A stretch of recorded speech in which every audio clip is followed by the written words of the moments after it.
Hello friends, बहुत बहुत स्वागत है आप सभी का एक बार फिर से सरकारी हिट में। तो इस वीडियो में जो है हम लोग एक बहुत ही इंपॉर्टेंट डिस्कशन करेंगे एम्स बीएससी नर्सिंग और पैरामेडिकल से रिलेटेड। ठीक है, तो इस वीडियो में बेसिकली हम लोग ये डिस्कस करने वाले हैं जो आपका एम्स बीएससी नर्सिंग या फिर जो आपका पैरामेडिकल का एग्जाम होगा।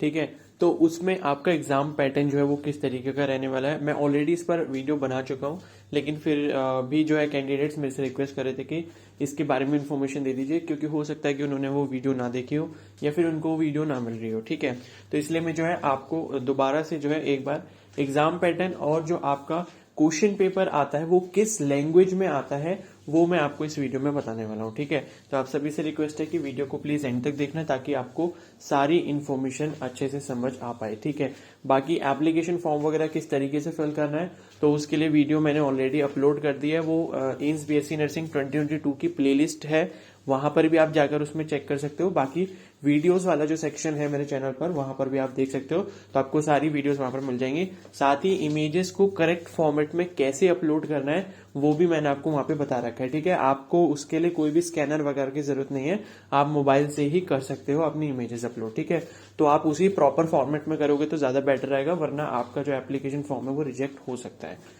क्लियर है। और एक चीज इंपॉर्टेंट ये बता दूं कि अभी आपको कोई भी फीस पे नहीं करनी है एग्जाम फॉर्म मतलब रजिस्ट्रेशन करते टाइम। ठीक है, ये बेसिक रजिस्ट्रेशन हो रहा है, जब आपका फाइनल रजिस्ट्रेशन स्टार्ट होगा तब आपको जो है अपनी फॉर्म की फीस फिल करनी होगी।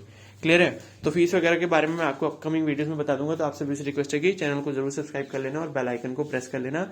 साथ ही आगे मैं आपको ये भी बताने वाला हूँ कि आपको किस तरीके से अपनी प्रिपरेशन करनी है। साथ ही मैं आपको कुछ इंपॉर्टेंट जो टॉपिक्स हैं, नोट्स हैं, वो भी प्रोवाइड करने की पूरी कोशिश करूंगा। क्लियर है, तो आप सभी लोग चैनल को जरूर सब्सक्राइब करना और बेल आइकन को प्रेस कर लेना।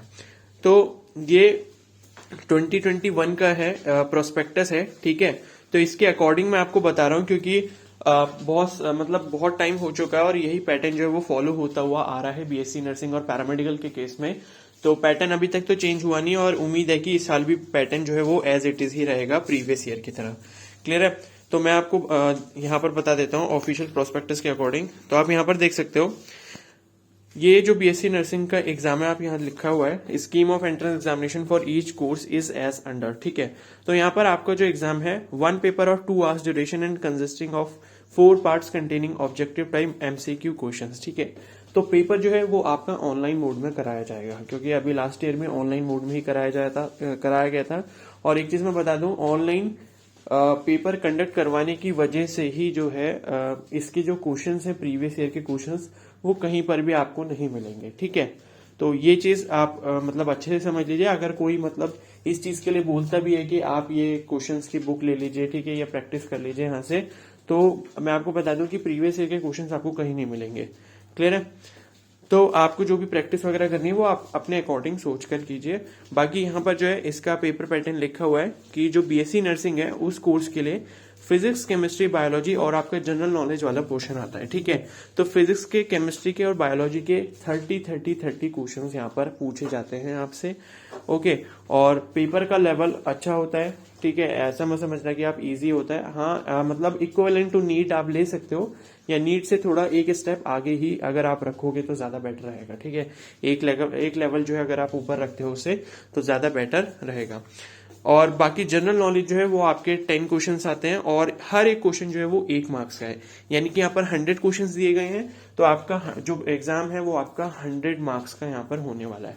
और जो नेगेटिव मार्किंग होती है वो यहाँ पर एक क्वेश्चन पर 0.33 मार्क्स की होती है, यानी कि 1/3 की। क्लियर है, ठीक है, तो 1 मार्क्स आपको करेक्ट आंसर करने पे मिलेगा, और अगर आप गलत कर देते हो कोई आंसर तो आपका जो है 0.33 मार्क्स नेगेटिव हो जाएगा। समझ आ गई बात। तो यहाँ पर जनरल नॉलेज के 10 क्वेश्चंस हैं, फिजिक्स के 30 हैं, केमिस्ट्री के 30 हैं और बायोलॉजी के भी 30 है। फिजिक्स, केमिस्ट्री, बायोलॉजी आपका complete 11th and class 12th। ठीक है, तो क्लास 11th और क्लास 12 से आपका पीसीबी वाला सेक्शन आता है। जनरल नॉलेज में आपके नेशनल करंट अफेयर्स वगैरह के बारे में पूछा जाता है। ठीक है, अब बात कर लेते हैं पैरामेडिकल के लिए। तो पैरामेडिकल के लिए यहाँ पर देखो लिखा हुआ है, ये ऊपर सारे कोर्सेज लिखे हैं जितने भी पैरामेडिकल कोर्सेज हैं। ठीक है, तो उसके लिए लिखा हुआ है कि 1 paper of 1.5 hours duration and consisting of objective type multiple choice questions in 4 parts of 30 questions in the subjects of physics, chemistry, biology and mathematics. The candidate may either attempt biology part or mathematics part. ठीक है, तो यहाँ पर भी pattern कुछ इसी तरीके का है, लेकिन यहाँ पर जो है आपके जो जीके मतलब जो जनरल नॉलेज वाला पोर्शन है वो यहाँ से रिमूव कर दिया गया और पेपर की टाइमिंग भी कम कर दी गई इसी वजह से। तो बीएससी नर्सिंग के केस में जैसे कि एग्जाम आपका 2 घंटे का है, यहाँ पर बीएससी पैरामेडिकल के केस में जो है आपका एग्जाम 1.5 घंटे का होगा। ठीक है, तो 1.5 घंटे के पेपर में जो है आपके 30 question physics, 30 question chemistry, 30 question biology, class 11th and class 12। ठीक है, ये कंप्लीट सिलेबस है आपका। और जो लोग मैथ्स स्ट्रीम से फिल करेंगे पैरामेडिकल का फॉर्म, तो वो जो है मैथ्स का पेपर अटेम्प्ट करेंगे, उनको बायोलॉजी का पेपर अटेम्प्ट नहीं करना होगा। क्लियर है? तो बायोलॉजी वाले कैंडिडेट्स जो है वो बायोलॉजी का सेक्शन अटेम्प्ट करेंगे और मैथ्स वाले जो कैंडिडेट्स हैं वो मैथ्स का सेक्शन अटेंड करेंगे। लेकिन पेपर में जो क्वेश्चंस हैं वो आपके क्या बोलते हैं बायोलॉजी के भी आएंगे और मैथ्स के भी आएंगे। तो आप अगर बायो स्ट्रीम से तो आप बायो के करोगे, मैथ्स स्ट्रीम से तो आप मैथ्स के अटेम्प्ट करोगे। तो टोटल 90 क्वेश्चन होंगे यहाँ पर 1.5 घंटे में। अब सबसे इंपॉर्टेंट चीज जो काफी सारे स्टूडेंट्स के मन में रहती है कि यहाँ पर जो एग्जाम की लैंग्वेज है वो क्या रहती है। ठीक है, क्योंकि काफी सारे स्टूडेंट्स होते हैं वो हिंदी मीडियम से अगर हैं तो उनके लिए मतलब ये जानना जरूरी है कि मतलब जो इसका एग्जाम मीडियम है, लैंग्वेज जो है किस लैंग्वेज में जो है आपका एग्जाम कराया जाता है। तो अच्छे से आप इस बात को समझ लो कि जो बीएससी नर्सिंग का पेपर है, बीएससी ऑनर्स नर्सिंग का जो पेपर है वो आपका इंग्लिश लैंग्वेज में होता है। बाकी जो बीएससी पैरामेडिकल का एग्जाम है वो आपका इंग्लिश और हिंदी दोनों लैंग्वेजेस में कराया जाता है। ये अभी तक की लास्ट ईयर तक की इंफॉर्मेशन के अकॉर्डिंग में बता रहा हूं, लेकिन इस ईयर अगर कोई चेंज होता है तो उसके बारे में मैं आपको जरूर अपडेट कर दूंगा। जैसे ही शायद आपका 5 मई को जो है वो प्रोस्पेक्टस रिलीज होगा, तो उसमें अगर मेरे को लगेगा कि हाँ पैटर्न अगर चेंज कर दिया गया तो उसके बारे में मैं आपको इन्फॉर्म कर दूंगा। क्लियर है? लेकिन अभी तक का जो पैटर्न है उसके अकॉर्डिंग पैरामेडिकल का एग्जाम आपके इंग्लिश और हिंदी दोनों लैंग्वेजेस में कराया जाएगा और जो बीएससी ऑनर्स नर्सिंग का एग्जाम है वो आपका सिर्फ और सिर्फ इंग्लिश में ही आता है। उसमें आपको हिंदी मीडियम मतलब हिंदी जो लैंग्वेज है उसमें आपको क्वेश्चंस नहीं मिलने वाले हैं। क्लियर है? सिर्फ एक ही क्या बोलते हैं आपका लैंग्वेज रहेगा वहां पर, वो है आपका इंग्लिश नर्सिंग के केस में, और पैरामेडिकल में आपको दोनों लैंग्वेजेस में क्वेश्चंस मिलने वाले। क्लियर हो गया इतनी बात? तो ये जो है आपके पेपर पैटर्न और जो लैंग्वेज है, ठीक है, मीडियम ऑफ क्वेश्चन पेपर है, उसके बारे में मैंने आपको कंप्लीट इन्फॉर्मेशन दे दी। बाकी जो इससे रिलेटेड इन्फॉर्मेशन है वो मैं आपको अपकमिंग वीडियोस में देता रहूंगा। ठीक है, तो आई होप आपको अच्छे से समझ आ गई होगी, पूरी इन्फॉर्मेशन क्लियर हो गई होगी। बाकी जिसको एप्लीकेशन फॉर्म वगैरह फिल करना है वो जाके वो वीडियोस देख सकते हैं जो मैंने ऑलरेडी अपलोड कर रखी हैं।